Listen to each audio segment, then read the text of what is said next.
Welcome to The Interest. I'm Sarah Wolak. Today we start the week with Bill Bodnar on our Master the Market segment.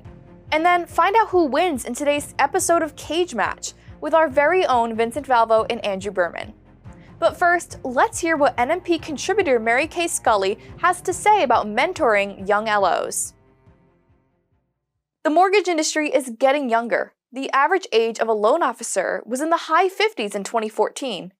But now that number is down to the mid-40s. Younger professionals bring energy, but they still need some coaching.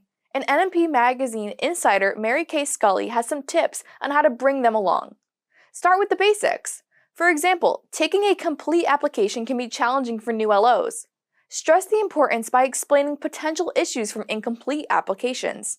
This helps them understand the risks and motivates them to start correctly. New originators also may not realize that they need to learn how borrowers communicate. So maybe share an experience you've had with a customer, whether it's good or bad. The next tip is to help LOs set borrowers' expectations. Newcomers may want to focus on selling themselves and their skills, but it's important to spell out the process upfront, including documentation requirements and timelines. And lastly, teach them to schedule communication throughout the life of the loan. Each touch point is a marketing opportunity, and constant communication makes customers feel better. You can get more tips like this at nationalmortgageprofessional.com. Reporting for The Interest, I'm Sarah Wolak. We all dream of owning a home, but for too long, if you didn't fit the mold, you were stuck. Stuck because the system worked for everyone except you. We've changed that. Angel AI uses advanced AI technology to give a 100% trusted solution and fast answers for worry-free financing, allowing you to achieve fair and equal access to lending. Angel AI. AI you can bank on.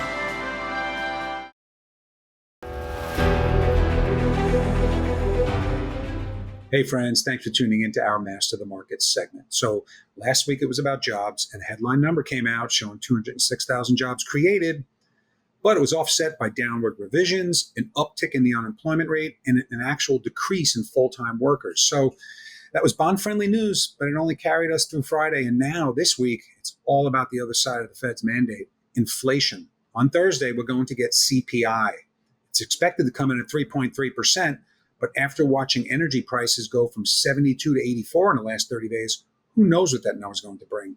And if that were not enough, we have a bunch of Treasury auctions and Fed speakers all week. So let's watch some key levels carefully. At Mortgage Market Guide, we're watching the 200-day moving average on a 10-year note, currently at 436. Below it, things are good. Above it, things are bad. Have a great week, and we'll talk to you soon. Bye for now.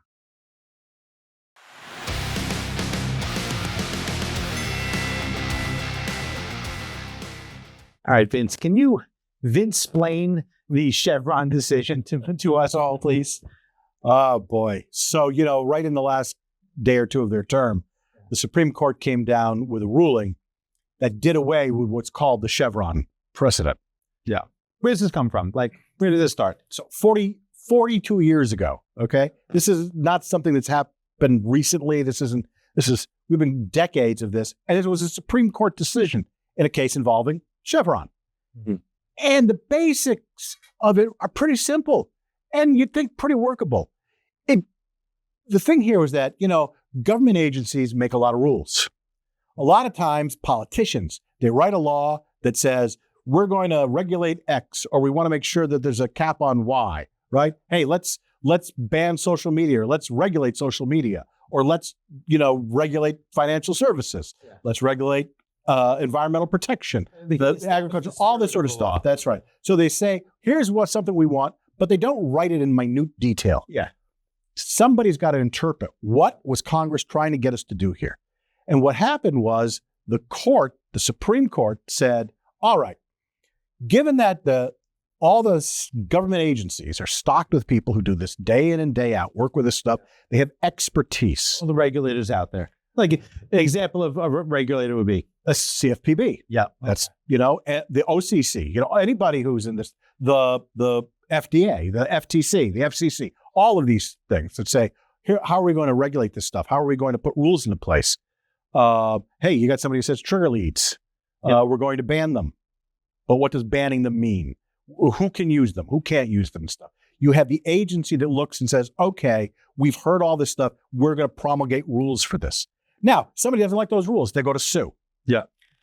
Under the Chevron discipline ruling from the Supreme Court, judges, where these cases would come, judges would then look at it and say, well, if the agency made a reasonable determination, and given that they are experts in this, we are going to defer to the expertise of the agencies. It's like your doctor tells you something and your landscaper weighs in on it. You might want to go with what the doctor has to say if it's a medical situation. Yeah. Right? Yeah. Give deference to what the doctor has to say. Yeah. Except we've got a Supreme Court now that doesn't believe in any of that stuff. They don't believe in the executive power. They believe that everything ought to be coming through both the congressional and then the judicial branch. So if Congress doesn't write it down to the nitty gritty, they did away with Chevron. The courts no longer give deference to the state agencies, which means, go ahead. Break down an example of how this would work, in our industry. Well, So use let's say a regulation that we're facing right now. well, again, let's talk trigger leads, for Trigger leads. example. Okay, so if legislation ever went through that said we're going to ban or regulate trigger leads and something comes through, bear in mind you've got industry folks who are in there say, well, we want to ban them from general sale, but we don't want to ban them if we're the lender that already has these as customers, right? So there's got to be some thing in the legislation that specifically lays out, well, who are trigger leads actually still available to, and who falls under that, and then who can't access this. And then the idea, remember, is that legislation is written today, but in 5 years, things may have changed. And the whole marketplace may have changed. So the CFPB, the FTC, may both get involved in these things and make then looking at the law that says, here's what happens, say, well, under the spirit of the law, here are regulations to how to implement this. Well, so, we right now have things like with trigger leads that are just being ignored, where you have actually mortgage brokers getting involved in trigger leads. So they're already, ignoring what the regulators, have. This is a different question that you're heading off onto, which is enforcement. Yeah. Enforcement is a different thing, although it comes back into play. One of the things that happened here, one of the reasons the Supreme Court got involved was this is actually a case involving fishermen who were, this was a Commerce Department rule. They said Commerce didn't really have the right to create these rules that affected the fishermen, and that the courts shouldn't have given deference to them. So they sued and won. Now, what would happen in that case is the broker might go, hey, the CFPB or the FTC doesn't have the right to make these rules, and sue and win once somebody actually tries to enforce it. The bigger problem that's going to be here is it used to be that because companies with lobbyists, Mortgage Bankers Association has many, many lobbyists, and so does the American Bankers Association and the Consumer Bankers Association. NAR, all these folks have lobbyists that go in here for housing and real estate and mortgage-related issues. You used to be able to go, well, okay, we'll negotiate on what the regulations ought to be. Not a lot went to court because they already knew that the court would give deference, had to give deference to this agency's interpretation. So you try to work it out early, and then everybody has some clarity on how to proceed. The problem right now is nobody's going to have any clarity because you can sue at any point. So now the big liability is when there is reason to question a decision.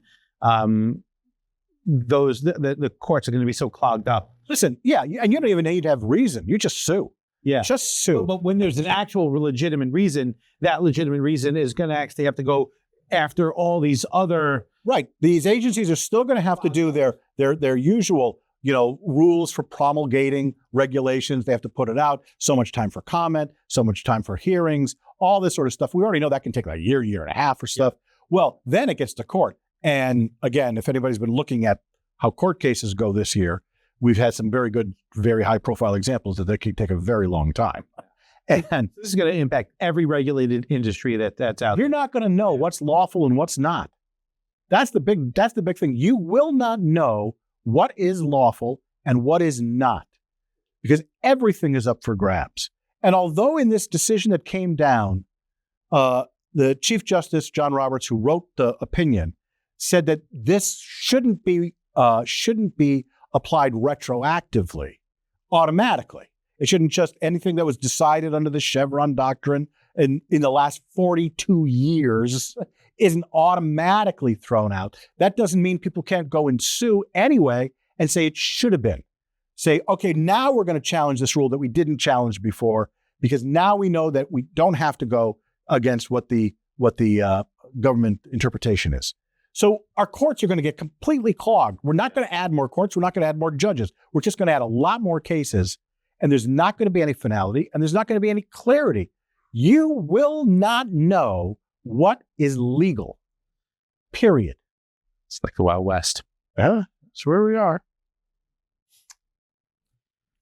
Thank you, U.S. Supreme Court. Lovely. I'm going to take a win on this one. I'm not win. How do you win? No, I'm going to say, hold on. I'm going to take a win on this one because obviously what I'm saying is 100% correct. But I'm not happy that I'm getting a win on this. I would love to be wrong. Okay, you got it. For more on these and all of today's top stories, go to nationalmortgageprofessional.com.